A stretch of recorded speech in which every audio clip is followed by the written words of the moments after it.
मसीह में आपकी सलामती हो। आज हम सीखेंगे मुकाशफा की किताब और उसका दूसरा बाब 18वीं आयत से 29वीं आयत तक लिखा हुआ मिलता है। और थवातीरा की कलीसिया के फरिश्ता को ये लिख, थवातीरा का मतलब है गुमराह, कि खुदा का बेटा जिसकी आंखें आग के शोला की मानद हैं।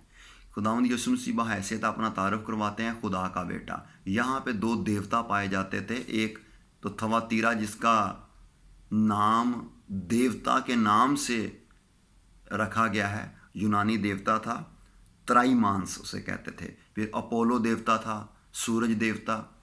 तो इनको खुदा का बेटा कहा जाता था।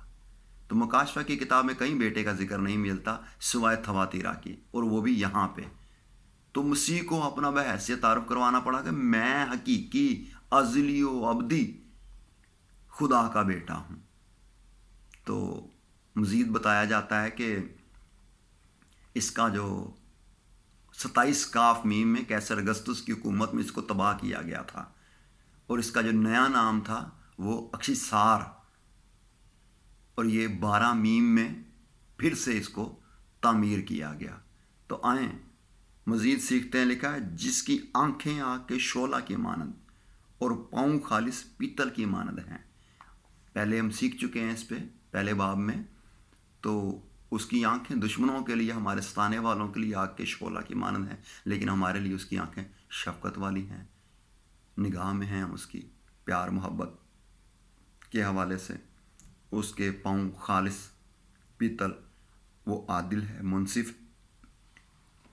तो मसीह इसके कामों की तारीफ़ करता है। इससे पहले और आगे बढ़ें तो ये मुझे याद आता है कि सूरज देवता को दिखाया गया है कि कैसर अगस्तुस का हाथ थामे हुए है, यहाँ सिक्का एक चलता था। तो मज़हब और हकूमत एक पेज पे कह सकते हैं, इनका इल्हाक था। और कभी भी ऐसा नहीं होना चाहिए। मज़हब अलहदा होना चाहिए और हुकूमत अलहदा होनी चाहिए। जब भी मज़हब और हुकूमत एक हो गए हैं, ना वो सेकुलर रहता है और ना मज़हब रहता है। तो बहरहाल हम आगे बढ़ते हैं। मसीह अपना तारुफ करवाते हैं और फिर इसकी तारीफ़ करते हैं थवातीरा की कलीसिया की, कि इसमें कुछ ऐसे काम हैं जिसे सराहा जाता है, यानी तेरे कामों को मैं जानता हूँ। और वो कौन से काम हैं?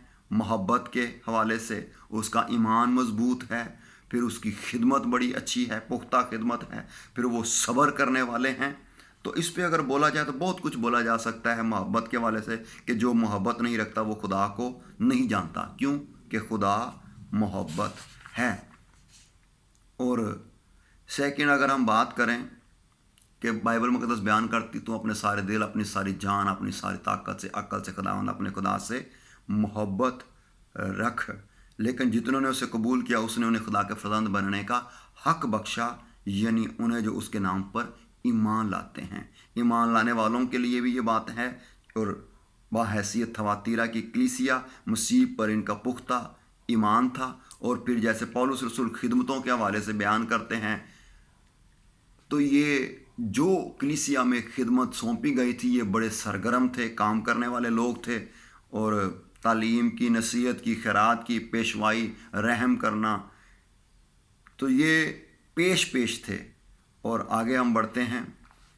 पहला करंथियों 12वां बाब और उसकी 28वीं आयत में लिखा है नबी, उस्ताद, मोइज़त दिखाने वाले, शिफात देने वाले, मददगार, मुंतज़िम और तरह तरह की ज़बानें बोलने वाले।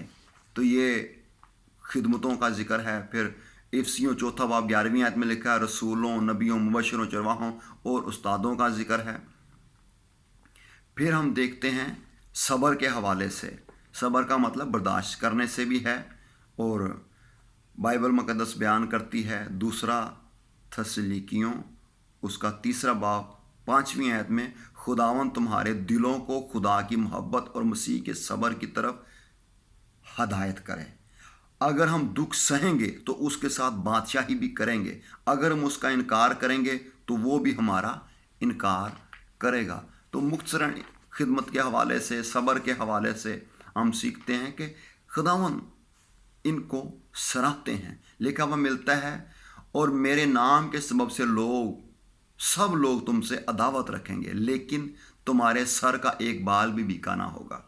अपने सब्र से तुम अपनी जानें बचाए रखोगे। लूका 21वें बाब की 17वीं आयत से 19वीं आयत तक।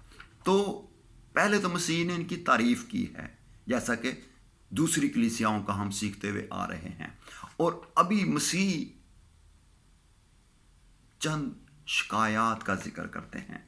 एक ये बात है कि इसके अंदर एक ऐसी औरत है जो एजबल से मुंसलिक है। ये अखियब के वक़्त की बात है। अखियब इसराइल का बादशाह, एजबल को खुदा ने ये रिस्पेक्ट दी, इज़्ज़त दी कि तू गैर कौम से इसराइल के मुल्क में बाहैसियत मलका तुझे खुदा ने मौका दिया। आज भी खुदा आपको मौका देता है। रूत मोआबी औरत थी, रद्द किए हुए मोआब का मतलब है, लेकिन उसने क्या किया, इसराइल के खुदा को पहचान लिया।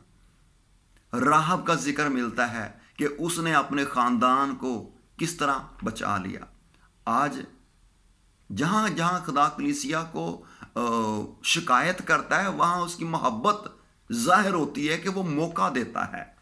तो आए इस मौके से फ़ायदा उठाएं। खुदावन कभी भी किसी को नीचा दिखाने की बात नहीं करते, बल्कि उसको इसलिए ज़ाहिर करते हैं कि भाई तू बाज आ। तो मैं आपको हवाले बताता हूँ। पहला सलातीन 16वां बाब और उसकी 29वीं आयत से 32वीं आयत तक ये जिक्र मिल सकता है आपको। और दूसरा सलातीन 9वें बाब की 30 आयत में एजबल का आपको जिक्र मिल सकता है। तो ये क्या करती थी? एलिया ने 400 नबी क्यों मरवा दिए? ये इसराइलियों को इस तरफ राग़ब कर रही थी कि बुतों की पूजा करो।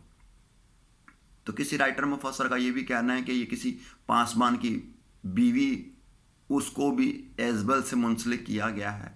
तो कई एक कलीसिया में ऐसे लोग शामिल होते हैं, बहनें भी हो सकती हैं, तो बेटे बेटियां भी हो सकती हैं, भाई भी ऐसे हो सकते हैं। तो खुदावन ऐसे लोगों को बाज आने का कहता है कि मुझे तुझसे ये शिकायत है कि ये काम ठीक नहीं है। मोबाइल की जान छोड़ दे, यूट्यूब और दीगर चीज़ों की जान छोड़ दे, ये तुझे खुदा से दूर ले जाती हैं। बहरहाल आगे बढ़ते हैं। खुदा तौबा की मोहलत देता है। और फिर अगर आप एजबल की सज़ा देखें तो एजबल की सज़ा बहुत ख़तरनाक थी। और फिर आगे अगर आप इसी हवाले को पढ़ के देखें तो लिखा कि मैं उनको सज़ा दूंगा। ऐसी औलाद जो पैदा होती है वो भी सज़ा का सबब बन जाती है। बैत सबा से जो हुआ पहला, वो गुनाह की हालत में था, उसको मरना पड़ा, खुदा को मारना पड़ा। गुनाह में जो पिन्हा होता है वो ख़तरनाक है, खुदा बचाना चाहता है। तो एजबल के लिए लिखा हुआ मिलता है कि मैं ऐसे करूँगा कि जो उसके साथ ज़ना करेंगे मैं उनको सज़ा दूँगा। तो ये खुदा बचाना चाहता है। खुदा चाहता है कि खुदा के लोग बाज आएं। थवातीरा की कलीसिया को खुदा तंबीह भी करता है। और खुदावंद ये ज़ाहिर करता है कि मेरे सामने कोई ऐसी बात छुपी हुई नहीं है। उसकी आंखें आग के शोला हैं, उसकी नज़र में सब कुछ अयां है। और वो बदकारों को इबरतनाक सज़ा देता है, लेकिन वफ़ादारों को उनकी वफ़ादारी का रिवॉर्ड देता है, अजर देता है, सिला देता है। तो आगे बढ़ते हैं, इसको क्लोज़ करेंगे। थवातीरा की कलीसिया के लिए एक वादा भी है और अजर भी है। तो पहले भी मैं बता चुका हूँ, इस कलीसिया को बहुत बड़ा ख़त लिखा गया। अगर ये कलीसिया छोटी है तो एजबल पे बहुत कुछ कहा जा सकता है, लेकिन हम क्लोज़ करते हैं। लिखा हुआ मिलता है कि तुझे क्या दूंगा मैं कौमों पर इख्तियार। ज़बूर का मुझे हवाला याद आता है, अगरचे मसीह के हवाले से है कि मुझसे मांग, मैं कौमों को तेरी मिरास के लिए और ज़मीन के इंतहाई हिस्से तेरी मिल्कियत के लिए तुझे बख्शूँगा। मसीह के साथ आपको ये ब्लेसिंग और ये बरकत मिलती है। पर लिखा हुआ मिलता है तुम 12 कबीलों का इंसाफ करोगे। फिर लिखा हुआ मिलता है तुम तख्तों पे बैठ के इंसाफ करोगे। ये कौमों पे खुदा आपको इतनी बड़ी ब्लेसिंग देता है, ये खुदा की तरफ से। तो ये मुकाशफा दूसरे बाब की 26वीं आयत, जो गालिब आए और मेरे कामों के मुआफिक आखिर तक अमल करे, मैं उसे कौमों पर इख्तियार दूंगा। इंसान के पास गालिब आने का ये खुदा ही है जो आपको तौफीक दे सकता है। इंसान गालिब नहीं आ सकता, लेकिन खुदावंद में रहते हुए ये मुमकिन है। दानियेल की किताब में लिखा है तमाम आसमान के नीचे सब मुल्कों की सल्तनत और ममलकत और सल्तनत की हशमत हक ताला के मुकद्दस लोगों को बख्शी जाएगी। कौमों पे इख्तियार खुदा देता है आपको। फिर मसीह की आमद सानी पर मत्ती की इंजील 19वां बाब और उसकी 28वीं आयत में यसू ने उनसे कहा, मैं तुमसे सच कहता हूं कि जब इब्ने आदम नई पैदाइश में अपने जलाल के तख्त पर बैठेगा तो तुम भी जो मेरे पीछे हो लियो 12 तख्तों पर बैठकर इसराइल के 12 कबीलों का इंसाफ करोगे। फिर मैंने तख्त देखे और लोग उन पर बैठ गए और अदालत उनके सुपुर्द की गई। मुकाशफा 20वें बाब की 14वीं आयत का पहला हिस्सा।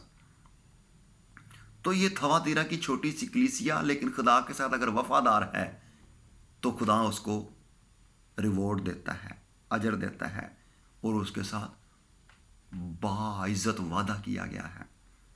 आए पढ़ते हैं मुकाशफा दूसरे बाब की 27वीं आयत, लोहे के असा के साथ। असा का इतना जिक्र मिलता है बाइबल मुकद्दस में, मतलब यह है कि खुदा के बेटे यीशु मसीह का इख्तियार आपको दिया जाता है। यीशु मसीह ने आसमान पर जाने से पहले कहा आसमान का और ज़मीन का कुल इख्तियार मेरे पास है, मुझे दिया गया है। मसीह कहते हैं जाओ, मैं तुम्हें इख्तियार देता हूं, सांपों और बिच्छुओं की सरी को कुचलो और दुश्मन की सारी कुव्वत और सारी कुदरत पर गालिब आओ। असा के हवाले से बहुत कुछ मैं आपको बता सकता हूं। लिखा हुआ मिलता है और एक छड़ी से जो उसकी डालियों से बनी आग निकलकर उसका फल खा गई और उसकी ऐसी मजबूत डाली ना रही कि सल्तनत का असा हो। हिजकियल 19वें बाब की 14वीं आयत में। फिर आस्तर चौथे बाब की 11वीं आयत में सोने का असा शाही रद्द कबूल को और इजाज़तनामे की अलामत भी है। जब आस्तर मलका आई तो सोने का सुनहरा असा उसकी तरफ किया गया। फिर लिखा हुआ मिलता है असा खुदा की कुव्वत और ताकत को ज़ाहिर करता है जो बदी के असा को तोड़ता है। यसाया 14वें बाब की 5वीं आयत, यिर्मयाह 48 की 17 और ज़करिया 10वें बाब की 11वीं आयत में। असा जोरदार हथियार है जिसे दुश्मन पर हुक्मरानी का इख्तियार हासिल है। ज़बूर 110 उसकी दूसरी आयत। लिखा हुआ मिलता है मैं उसे देखूंगा तो सही पर अभी नहीं, वो मुझे नज़र भी आएगा पर नज़दीक से नहीं। याकूब में से एक सितारा निकलेगा और इसराइल में से एक असा उठेगा। गिनती 24वें बाब की 17वीं आयत। फिर लिखा है ए खुदावन तेरा तख्त अब्दुल्लाबाद रहेगा और तेरी बादशाही का असा रास्ते का असा है। इब्रानियों पहले बाब की 8वीं आयत। तो मसीह थवातीरा की कलीसिया से वादा करता है कि मैं तुझे लोहे का असा दूंगा, यानी कि तू हुकूमत करेगा, तू हुकूमत कर। आज मुझे और आपको भी खुदावन ये कहते हैं कि मसीह के साथ मिलकर आप हुकूमत करें, इख्तियार रखें, कौमों को सजा दें। फिर मुकाशफा दूसरे बाब के 28वीं से 29वीं आयत हम एंड कर रहे हैं कि सुबह का सितारा जो गालिब आता है उसको दिया जाता है। लूसीफर को भी यही कहा गया है कि वो सुबह का सितारा, लेकिन वो नीचे गिरा दिया गया। यीशु मसीह के मतलब लिखा हुआ मिलता है कि वो सुबह का सितारा है। मुकाशफा की किताब में है और मैं दाऊद की असल और नस्ल और सुबह का चमकता हुआ सितारा हूँ। मुकाशफा 22वें बाब की 16वीं आयत। और दानियल 12वें बाब की 3री आयत में जो खुदावंद के साथ वफादारी के साथ चलते हैं उनके लिए लिखा है और अहले दानिश नूरे फलक के मानन चमकेंगे और जिनकी कोशिश से बतेरे सादक होंगे सितारों की मान अब्दुल्लाबाद तक रोशन होंगे। तो मसीह सही सुबह का सितारा है। آج کئی فلمی ستارے نظر آتے ہیں، یہ ماند پڑ جائیں گے. You are shine star. اپنی روشنی کو کم نہ ہونے دیں. آپ کے لیے اجر رکھا ہوا ہے، خدا نے آپ کے لیے وعدہ کیا ہے. سو آپ نئے آسمان، نئی زمین میں، نئے یروشلم میں بحیثیت صبح کے چمکتے ہوئے ستارے کے مانند ہیں. لکھا ہوا ملتا ہے نا ایوب کی کتاب میں، تو کہاں تھا جب خدا کے بیٹے صبح کے ستارے مل کر گاتے تھے؟ ایوب کی کتاب 38ویں باب میں اگر آپ جائیں تو آئیں، آپ کے لیے ایک بڑا اجر ہے. خدا آپ سب کو برکت دے. God bless you.